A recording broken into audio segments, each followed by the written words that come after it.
On the low end, I think I'll make 62 cents per mile and $67,000 per year. And on the high end, I think I'll make 74 cents per mile and $95,000 per year.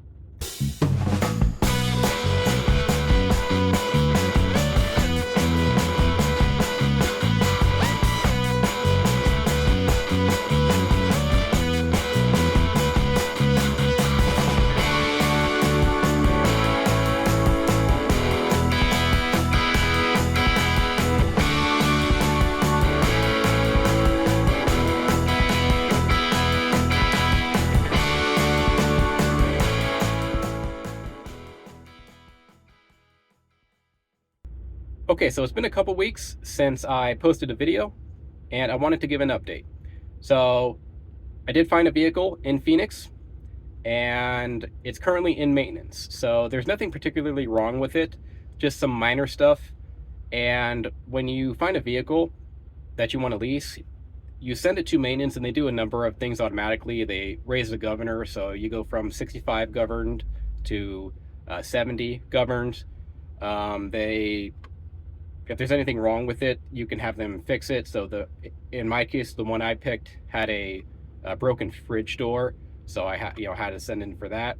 And then I requested new Virgin drive tires on it as well, and a number of other small things. Nothing too huge, but I did pick a vehicle, so that's good. And with me picking the vehicle, I can now do a proper analysis of what I think I'll make as a police operator. This is going to be an analysis, it's going to be an estimate, and it may or may not be accurate, but I have all of the information I need to at least make an estimate. So that's what this video is going to be. We're going to do an estimate on what I think I'm going to make, and I'm going to go over a little more details about the lease purchase program. So with all that in mind, let's go ahead and get into the spreadsheet right now. Okay, so a couple of things I need to go over first. So here is truck information, what I paid for, and all of the financial information.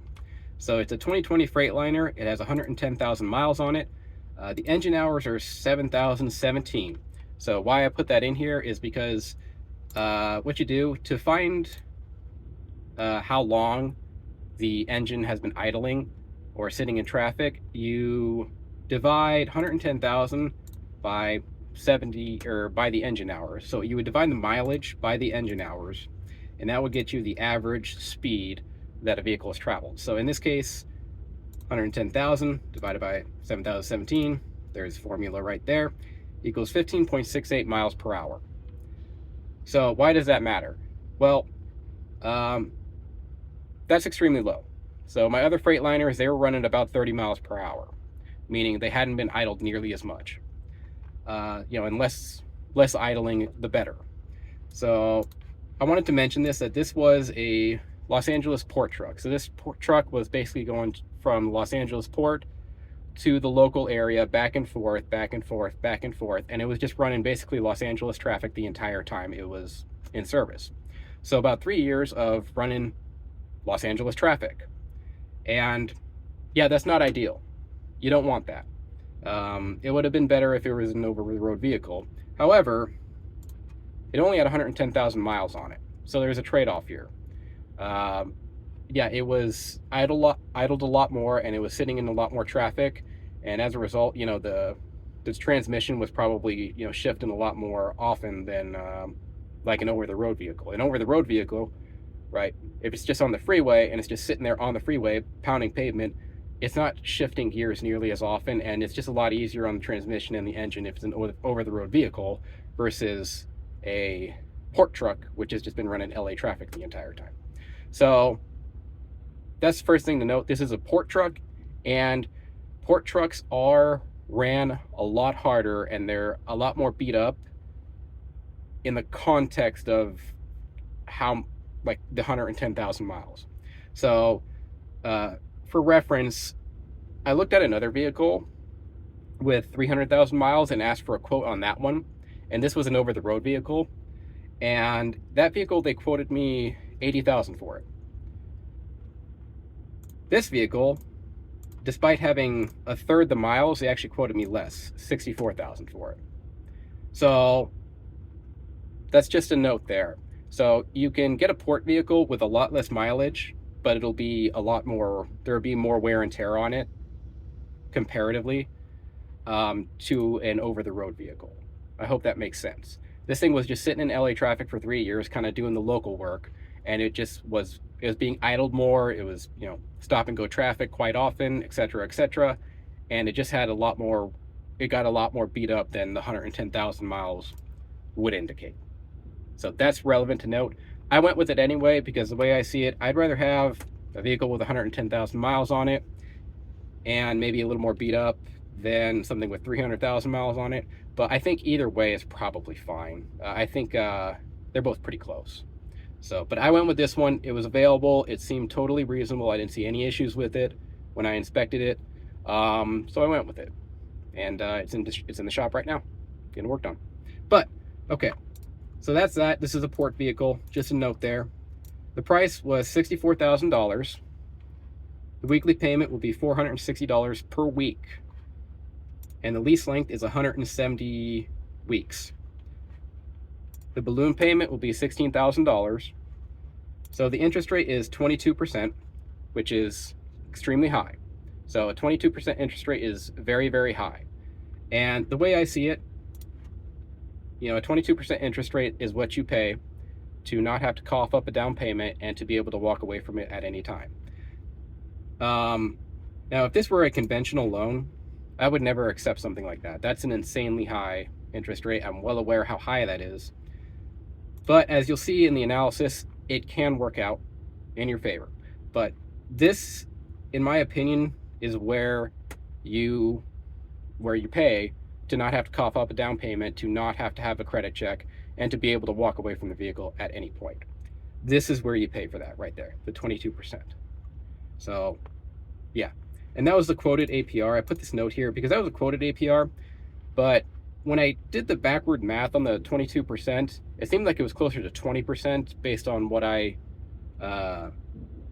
calculated using a bunch of different calculators. But this is what they quoted, and it might be a little lower than that. It might be more like 20. But either way, yeah, it's 22%, and I'm well aware of how high that is. But as you'll see in the analysis, it can work out. So taxes and fees. So at the end of the 170 weeks, you have to pay for the vehicle, and because the state, wants to make its money, there will be like a 7% tax and fee that will be tacked on to the purchase price as well. That's an estimate, but I think it should be pretty close. About 7% after you pay the vehicle off. So all of this math put together. Okay, so the price before taxes is $94,000. So basically, this is how much you're going to have to pay night transportation for this vehicle. So yeah, the price was $64,000, but when you factor in the balloon payment, the interest rate, it turns to $94,200. That's how much night transportation is actually going to make, according to my calculation, off this vehicle. That's how much they're selling it for. And the total price after taxes and fees is $98,680. So that's how much I think after 170 weeks I would have to cough up in the end to own this vehicle outright. Just shy of $100,000. And yeah. So that's the first step here. I just wanted to go over the financing here and just, again, very transparently show you this is how much you pay. There it is. Okay, so there's the truck price. So another thing, before we get into the analysis, I wanted to talk about fuel surcharge. So there's two ways you get paid basically on a lease. You get the price per mile, and then you get the fuel surcharge. Price per mile is pretty easy. I'll show you that here in a second. You just get paid a set rate per mile. And then the fuel surcharge is what the shipper pays the carrier to compensate for volatile fuel prices. So let's say Walmart wants to sign a contract with night transportation and vice versa. They would come up with a set rate per mile, but because fuel prices are so volatile, both parties have identified that the shipper needs to compensate or subsidize night transportation. That way, when fuel prices are like they are right now, like almost $5 a gallon, night transportation can still make money even with those high fuel prices. So they subsidize the fuel price. Now, there's a whole like mathematical equation, and there's a bunch of different factors in play that determine what the fuel surcharge is. I'm not going to go into that. That's not what this video is about. I just wanted to show very briefly how the truck driver gets paid. So let's say Walmart pays Night Transportation a fuel surcharge. That fuel surcharge is passed directly onto the owner operators or the lease operators directly, 100%. And then I will be compensated the fuel surcharge since I'm paying for the fuel. Okay. So this is the fuel surcharge as of a couple months ago. And yeah, it's a couple months old, but as you'll see here in a second, it doesn't actually matter. It's the same idea either way. This is West Coast, and I'll be getting this, which is nice. So I get the highest fuel surcharge because the West Coast is the most expensive fuel in the entire nation. Here's the East and East Port fuel surcharge. And then this is the West Port fuel surcharge, which looks identical, I think. Yeah, it's identical. But let me explain that. So these numbers right here reflect these numbers right here. And these numbers right here reflect these numbers right here. So it's updated every week. So every week the fuel surcharge is updated based on the price of fuel nationally. So on February 20th, it was $4.92. And on April 3rd, it was $4.67. This is a couple months old. I don't have the most updated one. I didn't get it sent to me, but this is what I have from when I requested it last. And as you'll see here in a second, it doesn't actually matter. It's the same idea. Okay, so this is the price per fuel, price per gallon, and this is the surcharge. So this right here is what you get per mile as a lease operator. So every mile I drive, I get anywhere between 56.5 or 56 cents and 52 cents per mile. So what do you do with that? Well, most of the Cascadias I noticed get about 7 miles per gallon. Okay, so every mile I drive, I get 55 or so cents per mile. So this is to subsidize your fuel costs. So what do you do? Well, here is the calculation right here. I put it down there. So that's it right there. And I also put it in the formulas here. So for every gallon of fuel I burn, assuming I get 7 miles per gallon, I'm going to get paid $3.95 per mile, or per gallon, excuse me. So on 2/20/2023, this was the fuel price, and if I burn 1 gallon of fuel at 7 miles per gallon, I would be paid $3.95. So what do you do with that? Well, how I look at it is you just simply take the average price per gallon and you minus what you're getting paid by the fuel surcharge. So in this case, $4.92 minus 3.955, 97 cents per gallon. And there's the formulas right there. I will leave a link in the description with this Google chart, this Google sheet, so you can look at it yourself. But effectively what this means is I would only be paying about 97 cents per gallon. That's what that means. Because while the fuel is $4.92, because I'm getting 56 cents per mile, 56 cents per mile times 7 miles per gallon equals $3.95. So week 2, another example, fuel was $4.88 per gallon, got a 56-cent fuel surcharge, 56 cents times 7 miles per gallon, which is what most Freightliners are getting, I noticed. $3.92 fuel subsidies. So this is what I would get, $3.92 per mile effectively, or per gallon effectively, and you minus 488 minus 392, 96 cents per gallon is what I'm effectively paying for fuel. Now you would still have to pay these upfront costs here, but then after you were paid the first week, you would get this much back per gallon, and that's how it should work.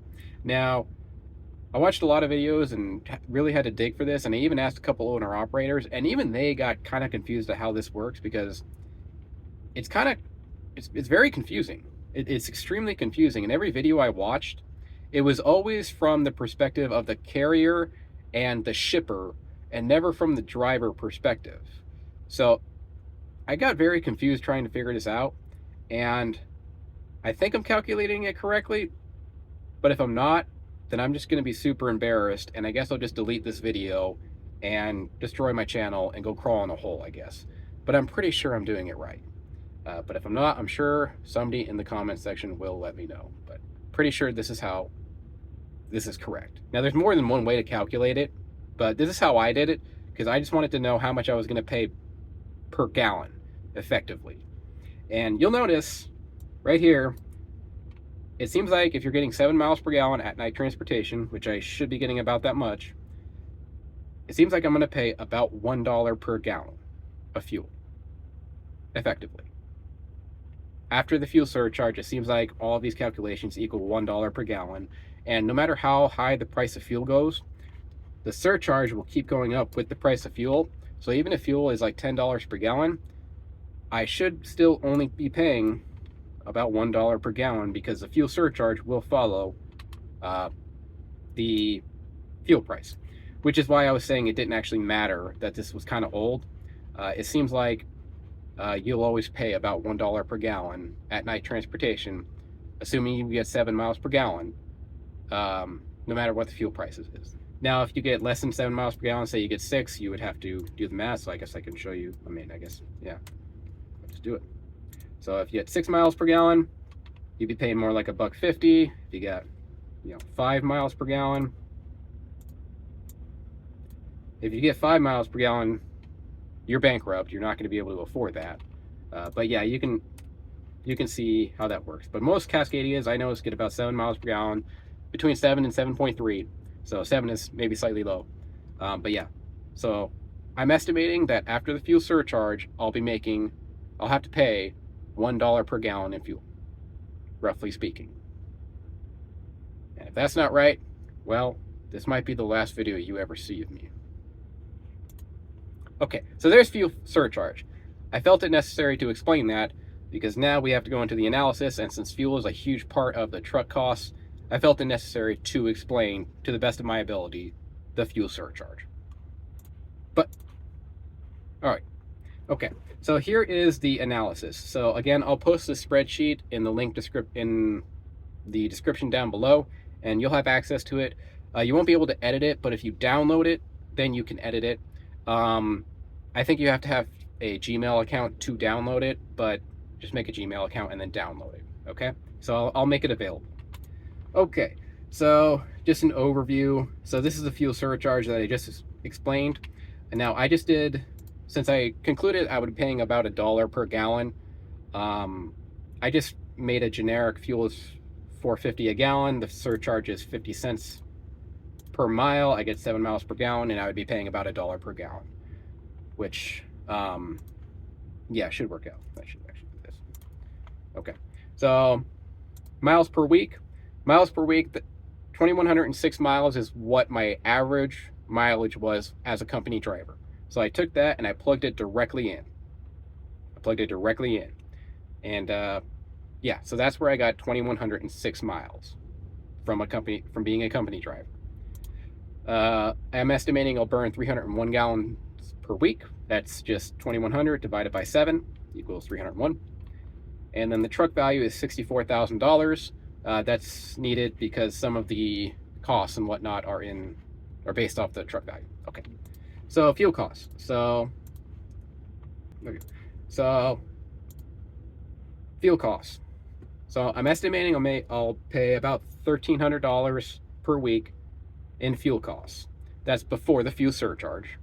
So where'd I get that? Well, that's just 301 gallons times $4.50 per gallon equals $13.53. So that's what I'm estimating will be my first week of fuel for the first week, okay? Or every week, actually. Truck payment.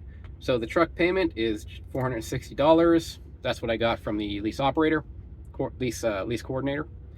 So, and then everything below this is just like what night transportation charges you for everything, insurance, zone Rs, everything. So physical damage insurance is 4% of the truck value. 4% of 64,000 equals $49.23, and that's right over here. Oh, one thing about the truck payment I forgot to mention, the payments don't start until week 5.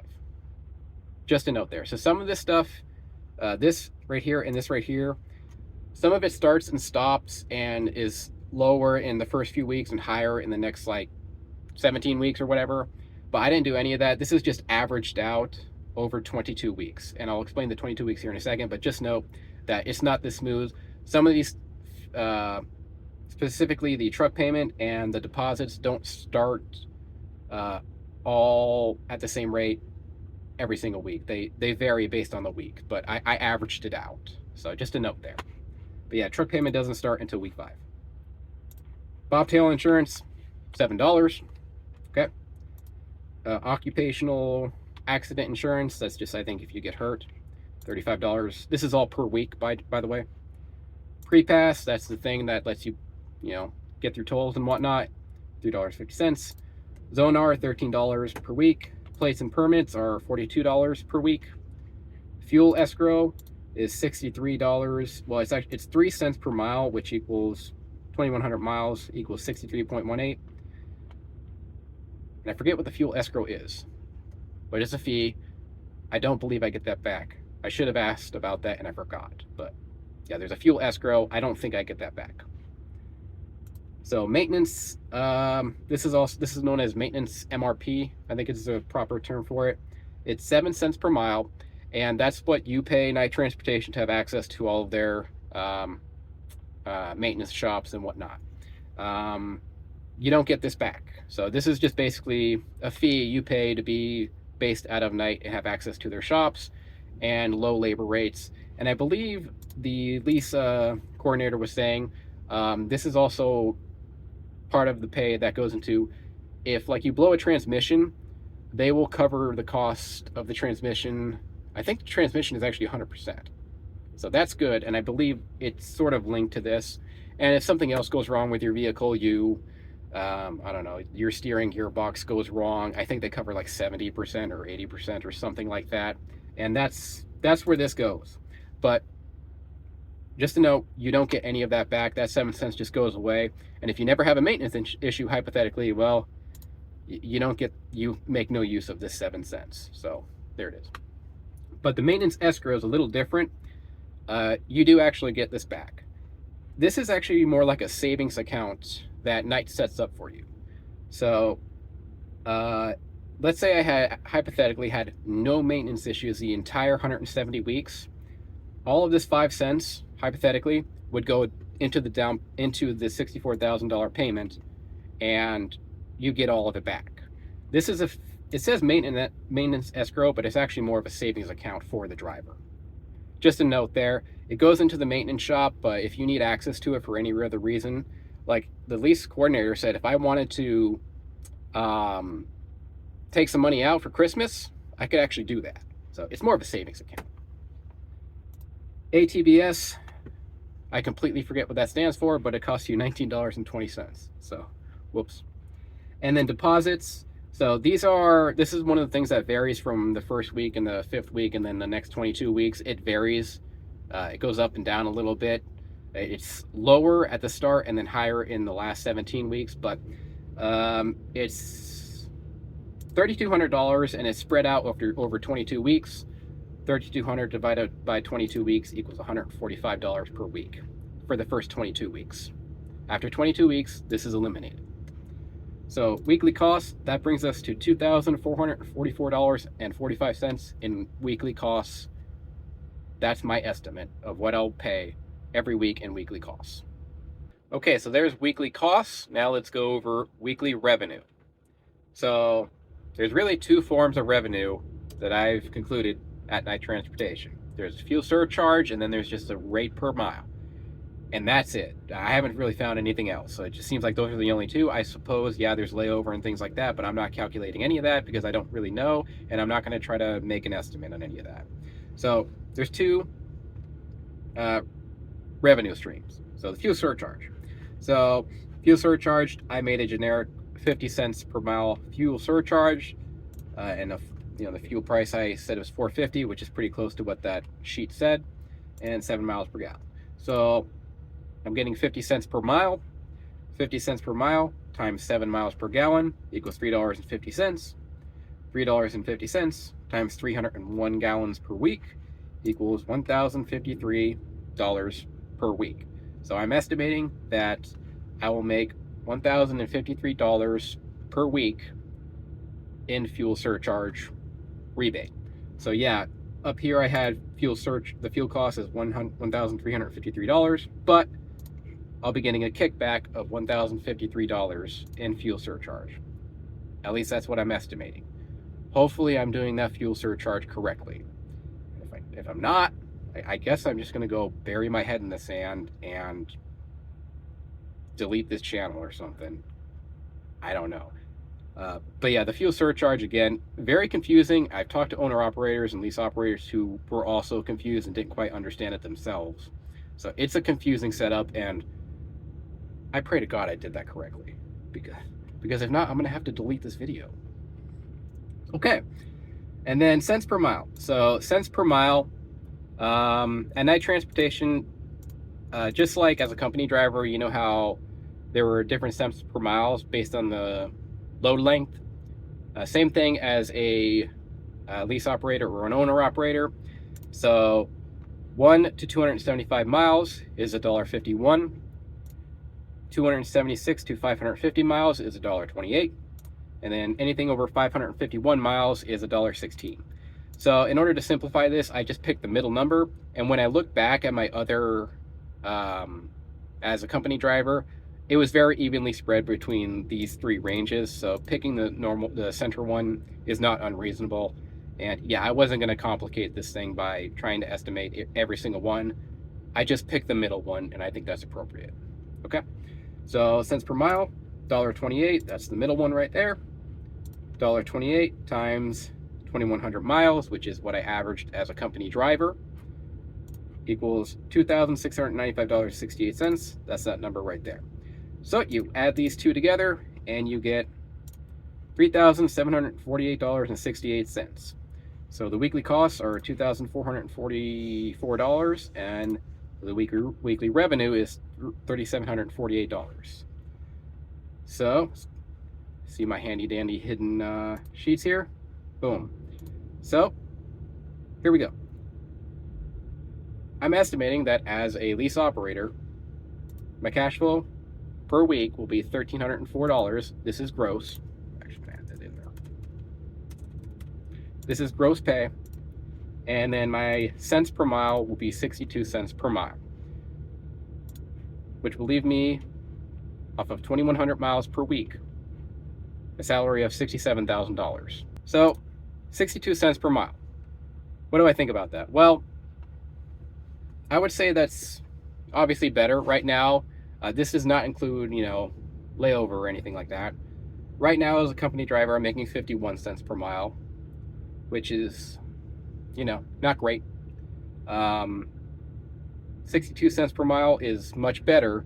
But the thing is, I could probably go work for another company, and I'd probably be making closer to 65 or even 70 cents per mile if I was working for a company somewhere else. I'm pretty confident I could find a company that would do that. Now, maybe that company doesn't have sweet terminals. Maybe that company doesn't run the routes I want. I was actually working for a company that paid me 60 cents per mile prior to this one, but they were only running the Midwest.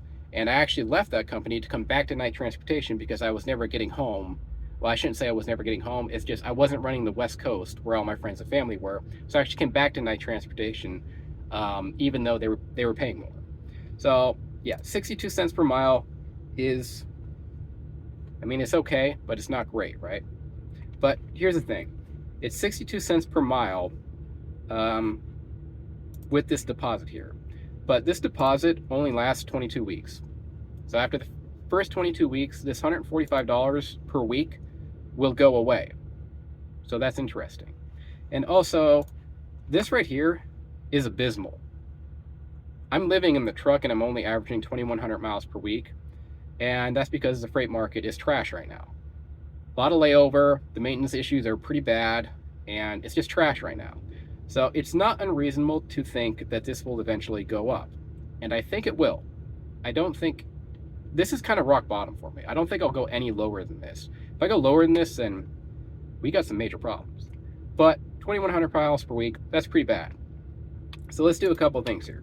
So first, let's assume that this summer things get better and I make more like averaging 2,500 miles per week, which is a lot better, which is more like 130,000 miles or something like that per year. So let's see what happens if I'm averaging 2,500 miles per week. So if I'm averaging 2,500 miles per week, it goes up to 68 cents per mile, which is a whole lot more, right? Because there's a bunch of fixed costs here. So the more you run, the less those fixed costs affect your cents per mile. So if I go up to 2,500 miles per week, it increases to 68 cents per mile. And then my salary goes up to $88,000 per year, which isn't half bad. That's not too bad. Now, I'm not counting the truck payment here because the way I see it, at the end of 3 years, the truck is going to be worth maybe $20,000, but I have to cough up a $16,000 balloon payment. So is it really worth that much? Kind of not really, right? It might be worth a little bit, but I'm not factoring the idea that at the end of this 170 weeks, I own the truck, because I'll own the truck, but I'll have to cough up a big balloon payment, which will almost be the value of the truck. So it's like, nah, I'm not counting it, okay? If you want to count it, you count it. But in this analysis, I'm not counting it. So, yeah. If I run 2,500 miles per week, it goes all the way up to 68 cents per mile, almost $1,700 per week, and $88,000 per year, which isn't bad. For 68 cents per mile, I'd probably stick around for that. I mean, that's not too bad. If I were making $88,000 per year, I was paying off a truck, again, for what it's worth. That's debatable whether I should even count that. But also I would have access to their terminals. I wouldn't have to dispatch myself. I'd be working for a mega carrier where there would be a lot of drop and hooks. I'd have access to their showers. There's a lot of benefits that come from working for a mega carrier. Steady work, right? Usually. But yeah, so 68 cents per mile, not half bad. $88,000 per year, again, not half bad. Now let's go a little further, and of course, let's delete this deposit here, because this is eliminated after 22 weeks. So if you eliminate this, so after, what's that, like almost 5 or 6 months. So after 5 or 6 months, first let's change this back to 2,106 miles. And then let's just delete this. So if you delete that $145, something similar happens, right? It goes to 69 cents per mile. Now, I'm still making less because my mileage I'm just not making that many miles. But after the first 6 months, even if I were to maintain 2,100 miles per week, 69 cents per mile, $75,000 per year. Again, not too bad. 75,000 a year, that'd be close. I'd probably stick around for that. Maybe. I'd have to make a decision. But yeah, so that's that. But then, of course, let's go ahead and do what we just did, and let's increase this to, say, 2,500 miles per week on average. And at that point, yeah, we're looking good, right? 74 cents per mile, $95,000 per year. That's good. Yeah, I'm staying. Like, for that, I would absolutely stick around. 1,800 per week, access to their terminals, everything. I'd stick around for that. I would absolutely stick around for that. Maybe I could do better being just going independent or going owner operator and just doing spot market loads and stuff like that. But I don't know. It'd be tough, right? So this right here, I'd stick around for that. So yeah. Now, if you wanted to go even further and you wanted to, say, delete the truck payment 3 years from now, yeah, you're making bank, right? So if you own your own truck, I think you'd definitely be pulling 6 figures here. And assuming you're getting 2,500 miles, I mean, shit, let's even do back to, yeah, even at 2,100 miles, you're still making basically 6 figures here if you owned your own truck. And assuming also, let's assume that this 12 cents per mile, plus the night transportation truck issues that are partly covered. It's all based off of that being accurate. You might have to pay more maintenance per mile, which could affect things, but again, it's just an analysis, so we don't know. But yeah, there you go. So there you have it, guys. There's my analysis. On the low end, I think I'll make 62 cents per mile and $67,000 per year. And on the high end, I think I'll make 74 cents per mile and $95,000 per year. Now, do I actually believe I'll make $95,000 per year? Not really, to be honest. I think that's very optimistic. Again, that's the high end. I wouldn't actually expect to make that, but you know, that's what the analysis says. So we can be optimistic. And we'll find out. Yep, this is actually one of the reasons why I started the channel. I wanted to show people what a lease operator makes, and I'm interested to find out as well. And we'll find out, but there's my analysis. So anywhere between 62 cents and 74 cents per mile is what I'm estimating. Is that accurate? No, probably not. It's probably off. We'll find out.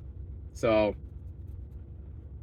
yeah, that's just my estimate. You know, I think it's important if you're going to make a decision like this, and you're going to go a route like this, that you do an analysis on what you think you're going to make. Costs, revenues, everything. I think, you know, you should do that.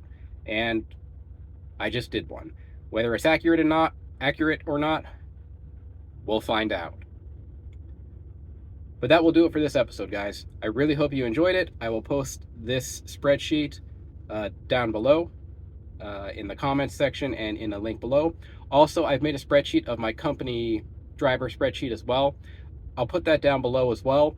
There's the actual sheet that I used, and then there's like a blank-ish template I left the last week I ran as reference. So I'll put that there as well. I'm back on the road. I'm still a company driver, so I got back on the road. The World Series of Poker didn't go so well, so we're hitting back on the road here. And I'm going to be running around for about another month while they maintenance my vehicle. And I might do another spreadsheet based on the company estimates, or I might not. I'm still debating whether I'm going to do another one. I think you guys got the point of how much a company driver makes, so we'll see. But I might still do one. Well, I haven't decided yet.